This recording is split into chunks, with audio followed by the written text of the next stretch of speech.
Well, hey everybody, welcome back. I recently repainted a box car, renumbered it and redecaled it and weathered it all up. That was that Orange Blossom special car. As a warm-up to that, I had these Fruit Growers Express reefer cars and had a whole string of them, and just to kind of make sure I've got the decals the way I want them to work and stuff. These are AccuRail. And you can order from AccuRail a set of decals that's just the numbers, and you put them right over top of the numbers that are already there. So I did that, just kind of monkeying around with my learning to decal. And while I was at it, I went ahead and weathered them. So I've got this whole string of 3 of them that I did. I'm pretty happy with how they turned out. But with the string, I've got one more over here I didn't do yet, and I picked up. Let me turn the camera this way, right here. And I've got another one that I haven't built yet that I picked up at a train show recently. So I got 2 more of those to do. That's a story for another day. Let's talk about these 3. And so I didn't really have any reason to be messing around with the ice track lead until I had a string of refrigerator cars to play with. But messing around with this string, I've got a little problem with some track work that I didn't catch. And unfortunately, pan the camera to the left, these cars are sitting on there's a curved turnout right there. There's nothing wrong with the turnout, it's fine. It's the transition from the end of the turnout. Actually, you know what? I'm gonna give you a little bird's eye view. I'll be right back. There, now it's easy to see. That's a curved turnout. And this area right down here, this is a curve that comes off this curved turnout, and I'd removed a bunch of ties because I like the way that looks. That switch lead goes, of course, under the overpass y'all saw me work on probably last year, and continues on kind of above my workbench off to the left. I thought I had tested the track extensively before I did any scenery, and maybe I did, but I don't think I ran a cut of cars off the ice track lead, which is the diverging route of that curved turnout where the refrigerator cars are sitting by the ice house, right? So got this cut of cars, was just pushing them over it, and things are derailing right here. These 2 ties and that one are not actually attached to the track. I just slid them under. And there's a little bit, I don't know if you can see it on the camera, there's a bit of a kink here. This whole 2-inch section here, the rails not attached to the ties. They're just slid under for looks. And I don't know if it's the climate or I just missed it the first time, but things are a little out of gauge here. And as cars come off the diverging route onto the switch lead, there's a derail here. And obviously I don't want that from an operations perspective. I intend on using the ice track extensively during operating sessions. This outer route, the main route on the inside, away from me, doesn't derail.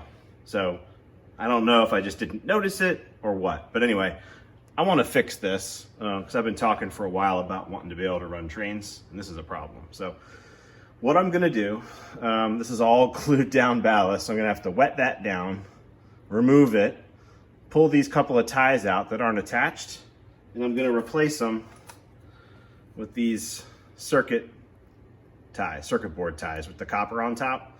So I'm actually going to be able to solder the track in gauge. I'll cut these to fit, solder the track to them, cut a gap in the middle so I don't have shorts, and I've got myself a proper track gauge from Fast Tracks to do this with. So that's the plan. That's what I'm going to be working on. All in the interest of running trains, which is, I like modeling, but I like running trains too. So let's get to it. So I'm going to start off with just a little isopropyl alcohol and water, kind of spray it on the offending area here to try to loosen up the glue that's here. I'm going to put it on pretty liberally, because I need this ballast out of here. All right, I'm going to let that soak for a minute, and we'll come back and see if we can work on it. All right, I kind of played around with it. It's only been a minute or two. And already the ballast is moving around a little bit, so I think I can kind of start digging this out of here. So that's the first tie I want out. I want that one out too. Oh yeah, it's coming right out.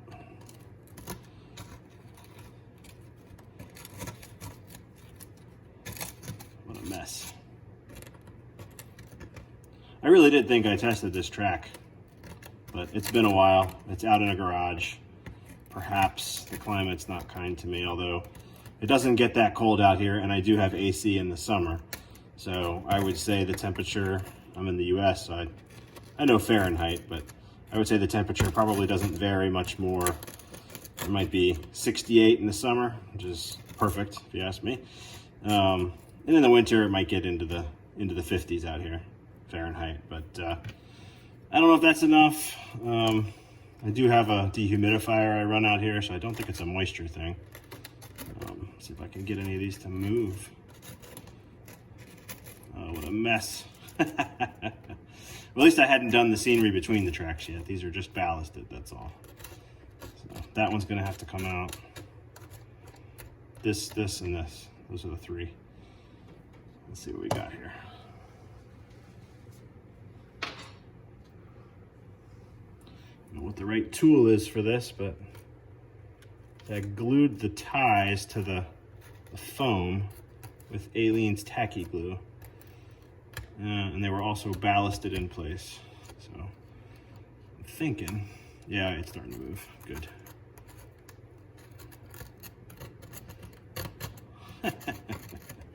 What a mess. What a mess.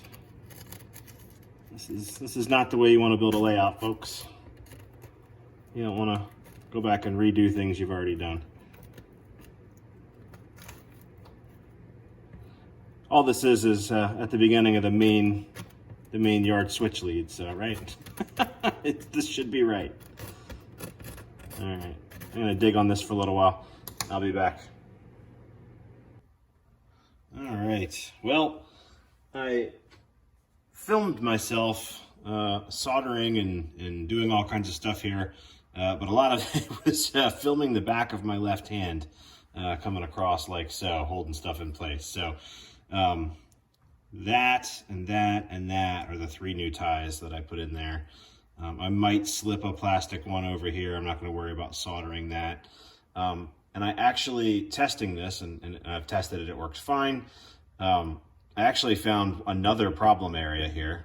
So not only was this out of gauge, but coming through this throw bar here, when the switch was thrown this way, this rail wasn't far enough back, and so this was pinched out of gauge, too narrow. And what I noticed was a wheel kind of get up on it, and a lot of them would fall back into place and then come over here and then derail here. Sometimes it would actually derail here. So I threw the turnout the other way, cleaned out all some ballast maybe that shouldn't have been where it was, cleaned it all out on this side, between there, got the shop vac out, shop vac, clean that all up, and now this is in better gauge. I started weathering the track here. Just got a base coat of spray paint in the area that I'd cleared out, and this will need to be re-ballasted and repainted, which I'll do, maybe show that. All I used so far, let me look at I do this with pretty much all my track. It's just a rattle can of camouflage brown, just cheap rattle can spray paint. And then I'll come in and I'll airbrush the ties a little bit. I'll probably put a little bit of whole red or some rust effects along the rails here. There's still a little bit of solder there you can see is shiny. I'll cover that up with some paint. So I'll show that as we go. Hopefully I'll be able to keep my hand out of the way and be able to see what I'm doing. All right, so I've got a little bit of buff, really thin down. I'm just gonna kind of come in here and hit the tie a little bit, some of the ties, so lighten it up a little bit. Not too much, just a little variety.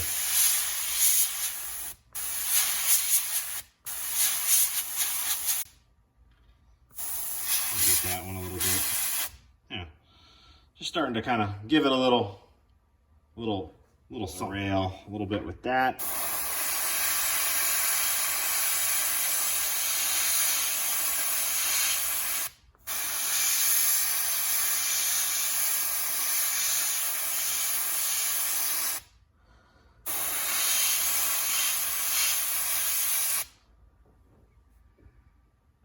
Now I'll clean the tops of the rails off.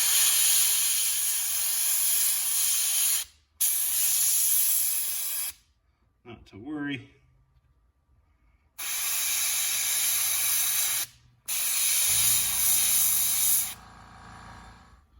All right, I've got the airbrush cleaned, and I'm just going to come across the top of the rails with some isopropyl on a paper towel. And to me, it comes right off like that.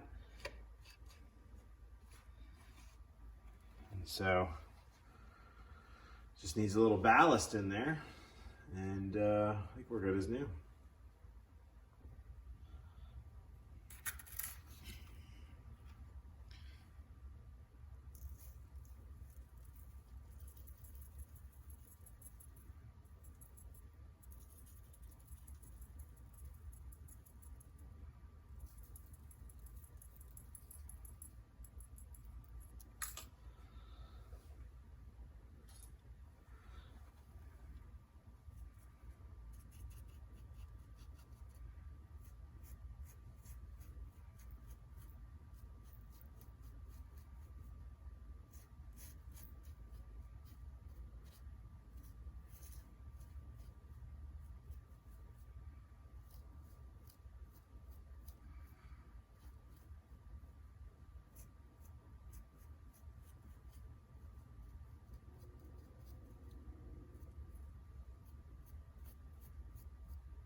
I'm using the Arizona Rock and Minerals ballast. It's a really light colored blend.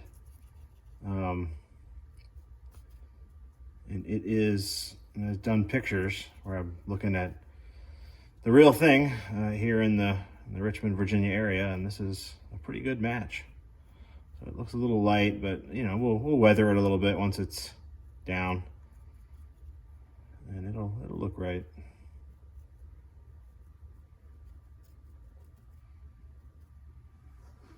Not too much of a perfectionist here, but I do like to try to get as much off the ties as I can.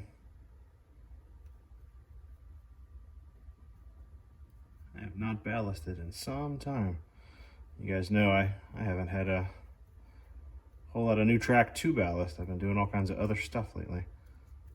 But it'd be good to get this fixed, and not loving here.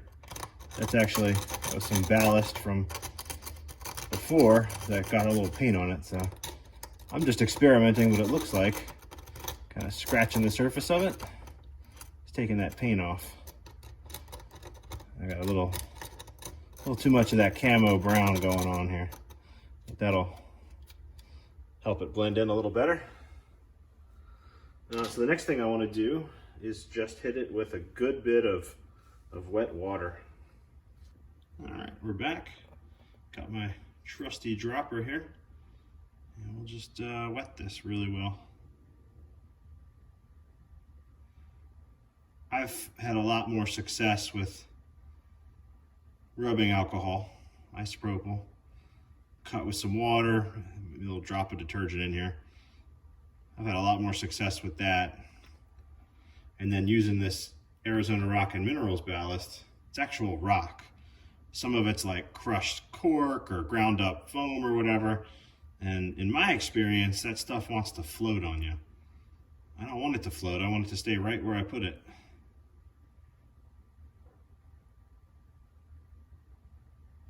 So get this thoroughly wetted.